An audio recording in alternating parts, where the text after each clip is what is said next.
Cet évangile de Saint Luc nous montre avec, je crois, suffisamment de force à quel point les apôtres ont été choisis par le Seigneur, le Christ qui passe la nuit dans la montagne pour prier, toute la nuit pour prier Dieu.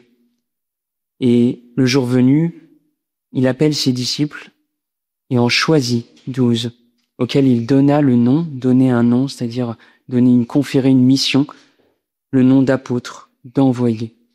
C'est peut-être ce qui a surpris l'apôtre Saint Jude, là, dans l'évangile de Jean, là, on a cette question qu'il pose lors du dernier repas. Seigneur, que se passe-t-il?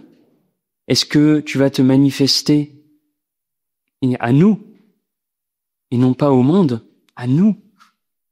Oui, c'est à nous que tu te manifestes, et non pas au monde, comme tu pourrais le faire, te manifester de manière grandiose, de manière bien établie,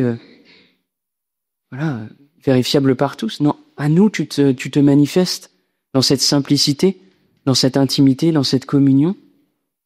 Et le Christ lui répondra, si quelqu'un m'aime, il gardera ma parole, mon Père l'aimera, nous viendrons chez lui, et chez lui nous nous ferons une demeure.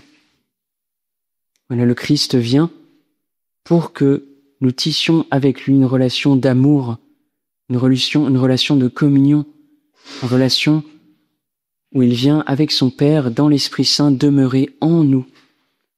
Et c'est en accueillant le Christ qui demeure en nous que nous pourrons, comme le dit saint Paul, apôtre aux Éphésiens, fonder cette Église qui est la demeure de Dieu, accueillir en nous le Christ comme étant une demeure de Dieu pour former la demeure de Dieu qui va annoncer au monde la bonne nouvelle. Alors demandons en ce jour, en la fête des saints Simon et Jude, cette grâce d'accueillir le Christ en nous, pour qu'il vienne faire notre demeure, afin que nous puissions annoncer, unis à toute l'Église, à notre Saint-Père, au Père évêque, qui forme le collège des évêques, successeurs des apôtres, que nous puissions annoncer tous ensemble la bonne nouvelle à notre monde, afin qu'il puisse connaître l'amour de notre Dieu. Amen.